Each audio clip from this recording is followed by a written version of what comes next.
మనం గమనిస్తే ఆపరేషన్ సింధూర్ తర్వాత పాకిస్తాన్ మన పైన మిసైల్స్ డ్రోన్స్ తో అటాక్ చేస్తుంది. ఆ టైంలో అగ్నివీర్స్ చాలా డెసిసివ్ గా కమెండబుల్ రోల్ ప్లే చేశారనమాట. ముఖ్యంగా వీళ్ళు భారతదేశానికి ముఖ్యమైన సిటీస్ కి ఎయిర్ డిఫెన్స్ సిస్టమ్స్ ని ఆపరేట్ చేసే విధానంలో కానీ, ఎయిర్ డిఫెన్స్ యూనిట్స్ ని కాపలా గాయటంలో కానీ వీళ్ళందరూ కూడా పూర్తి స్థాయిలో సహకరించారంట. అగ్నివీర్స్ 4 స్పెషలైజ్డ్ ఏరియాస్ లో ప్రత్యేకంగా ట్రైనింగ్ అయ్యారంట. ముఖ్యంగా గన్నర్స్ అంటే గన్స్ ని ఎఫిషియెంట్ గా వాడటంలో, తర్వాత ఫైర్ కంట్రోల్ ఆపరేటర్స్, తర్వాత రేడియో ఆపరేటర్స్, అంతకంటే ముఖ్యంగా హెవీ డ్యూటీ వెహికల్స్, ఏదైతే ఈ హెవీ వెహికల్స్ ఉంటాయో, యుద్ధ ట్యాంకులు ఉంటాయో వాటిని నడపటం, వాటిలోంచి గన్స్ మిసైల్స్ వదలటం, ఇవన్నీ కూడా అగ్నివీర్స్ ట్రైన్ తీసుకున్నారనమాట.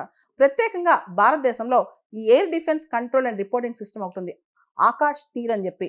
దాన్ని ఆపరేట్ చేసి దాన్ని యాక్టివ్గా ఉంచడం అంటే ఎప్పటికప్పుడు ఈ Akashteer real time information check చేస్తూ ప్రతి దాన్ని న్యూట్రలైజ్ చేస్తూ ఉంటుంది అనమాట. మనకు తెలుసు ఆకాష్ తీర్ అనేది ఇప్పుడు మన దేశాన్ని రక్షణ కవచంలా కాపాడింది. రీసెంట్గా ఈ మొత్తం పాకిస్తాన్ నుంచి వచ్చిన మిసైల్స్ డ్రోన్స్ ని న్యూట్రలైజ్ చేస్తూ ఆకాష్ తీర్ చాలా జాగ్రత్తగా కాపాడింది అనమాట. ఆకాష్ తీర్ ఆపరేట్ చేయడంలో, దాన్ని యాక్టివ్ గా ఉంచడంలో కూడా మన అగ్నివీర్ సహకరించారనమాట. ముఖ్యంగా షోల్డర్ లాంచ్ మిసైల్స్ వీటన్నిటిని హ్యాండిల్ చేయడంలో కూడా వీళ్ళు ట్రైన్ అయ్యారంట. Anti aircraft guns L-70, ZU-23-2B ఇవన్నీ కూడా వాళ్ళు అలవోకగా వాడగలుగుతున్నారంట అగ్నివీర్స్. దాంతో అగ్నివీర్స్ మీద అందరికీ ఇంట్రెస్ట్ పెరిగిందనమాట.